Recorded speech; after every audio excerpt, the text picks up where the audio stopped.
Details లోకి వెళ్తే CM Chandrababu అధ్యక్షతన రాష్ట్ర మంత్రివర్గ సమావేశం ముగిసింది. రాష్ట్రంలోని పౌరులందరికీ ఆరోగ్య బీమా కల్పిస్తూ కేబినెట్ కీలక నిర్ణయం తీసుకుంది. యూనివర్సల్ హెల్త్ పాలసీకి మంత్రివర్గ ఆమోదం తెలిపింది. ఆయుష్మాన్ భారత్ ఎన్టీఆర్ వైద్య సేవ పథకం కింద యూనివర్సల్ హెల్త్ పాలసీకి ఆమోద ముద్ర వేశారు. ఏడాదికి ఒక్కో కుటుంబానికి 25 లక్షల వరకు ఉచిత వైద్య చికిత్సలు అందేలా కొత్త విధానం తీసుకొచ్చేందుకు నిర్ణయించారు. ఆర్థిక స్థితిగతులతో సంబంధం లేకుండా అందరికీ హెల్త్ పాలసీ అమలుకు మంత్రివర్గం నిర్ణయం తీసుకుంది. రైట్గా ఇదే అంశానికి సంబంధించి పూర్తి సమాచారాన్ని మా ఏపీ బ్యూరో చీఫ్ ఈశ్వర్ అందిస్తారు. చెప్పండి ఈశ్వర్. ఈ రోజు చంద్రబాబు అధ్యక్షతన జరిగిన ఏదైతే కేబినెట్ సమావేశం ఉందో ఈ సమావేశంలో దాదాపు 30 అంశాల మీద కీలక నిర్ణయాలు తీసుకున్నారు. ప్రధానంగా ఆంధ్రప్రదేశ్ లో ఉన్నటువంటి కొత్తగా హెల్త్ పాలసీకి ఒక రూపకల్పన కూడా చేయడం జరిగింది. గతంలో ఏదైతే సెంట్రల్ గవర్నమెంట్ ఆయుష్మాన్ భారత్ ఉందో దాంతో పాటుగా ఎన్టీఆర్ వైద్య సేవకు సంబంధించి ఈ రెండింటిని కూడా మిక్స్ చేసి దాదాపు 300కు పైబడి వైద్యాలకు సంబంధించి చికిత్సలు చేయాలి. అలాగే ప్రతి కుటుంబానికి కూడా 25 లక్షల రూపాయలు 25 లక్షల రూపాయల వరకు కూడా హెల్త్ స్కీమ్ కి కవర్ అయ్యే విధంగా ప్రతి కుటుంబానికి కూడా ఏపీలో ఉన్నటువంటి అందరికీ కూడా పూర్తి పౌరులందరికీ కూడా వైద్య సేవలు అందించాలని దాని మీద రాష్ట్ర ప్రభుత్వం చాలా కీలకమైన నిర్ణయం కూడా తీసుకున్నట్టు తెలుస్తుంది. ముఖ్యంగా ఆంధ్రప్రదేశ్లో ఉన్నటువంటి పౌరులందరికీ కూడా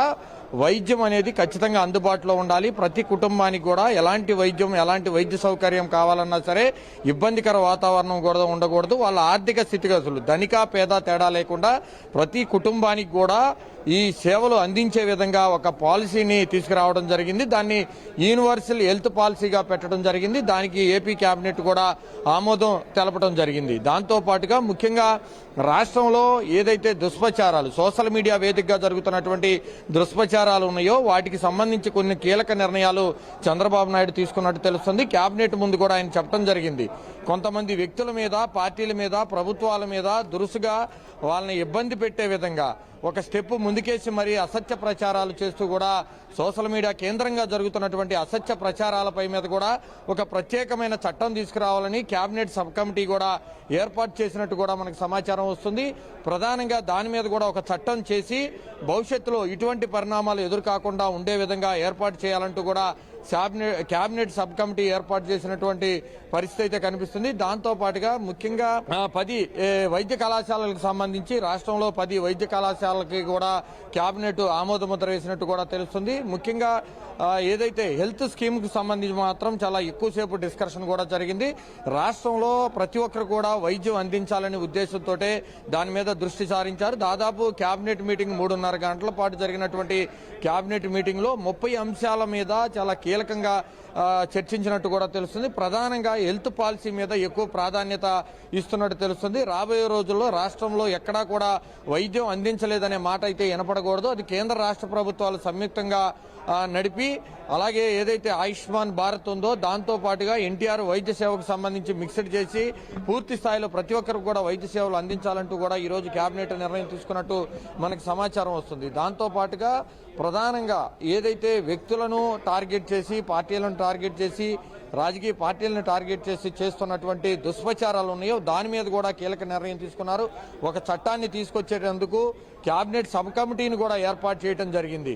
దాంతో పాటుగా రాష్ట్ర వ్యాప్తంగా కూడా రైతులకు కావాల్సినటువంటి యూరియా అందుబాటులో లేదు, రాష్ట్ర ప్రభుత్వం ఫెయిల్ అయిందంటూ కూడా వైఎస్ఆర్ కాంగ్రెస్ పార్టీ నేతలు పెద్ద ఎత్తున ప్రచారం చేస్తున్న నేపథ్యంలో దాన్ని కూడా తిప్పికొట్టాలని కూడా కేబినెట్ నిర్ణయం తీసుకున్నట్టు తెలుస్తుంది.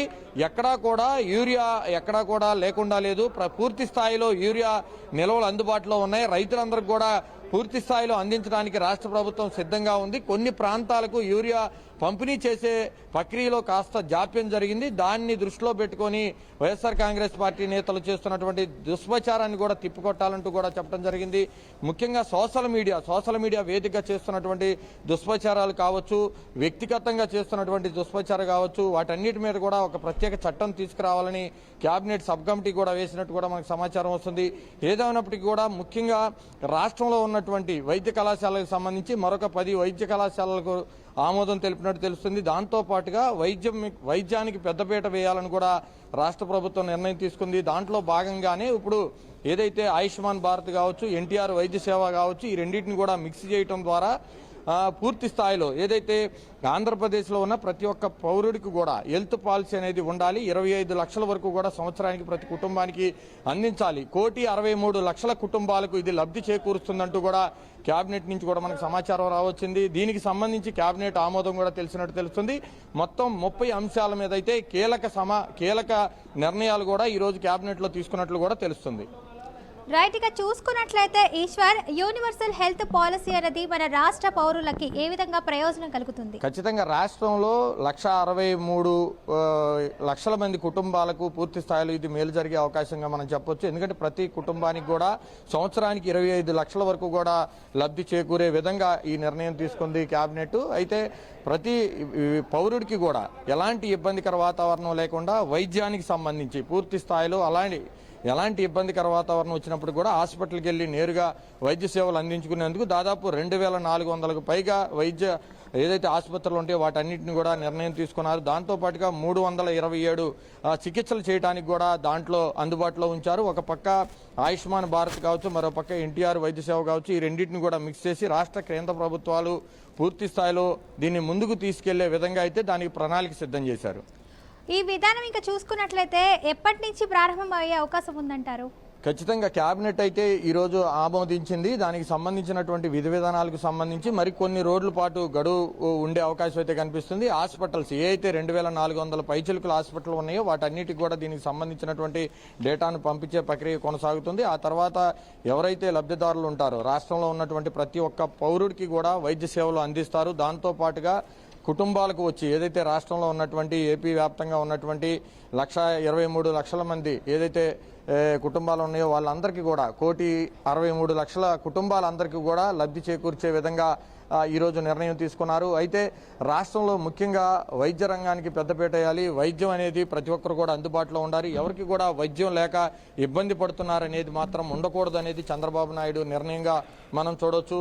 వైద్యానికి పెద్దపీట వేయాలి. ఎవరికి కూడా వైద్యం అందలేదనే మాట అయితే రాష్ట్రంలో వినపడకూడదు. అందులో భాగంగానే అటు కేంద్ర రాష్ట్ర ప్రభుత్వాలు సంయుక్తంగా కలిసి ఈ నిర్ణయం తీసుకున్నట్టు కూడా తెలుస్తుంది. దీన్ని మరికొన్ని రోజుల్లోనే దీన్ని పూర్తి స్థాయిలో విధి విధానాలు ప్రకటించి ఏదైతే 2,400 పైచిలుకు హాస్పిటల్స్ ఉన్నాయో వాటన్నిటికి కూడా ఒక సమాచారాన్ని పంపించే ప్రక్రియ అయితే కొనసాగుతుంది.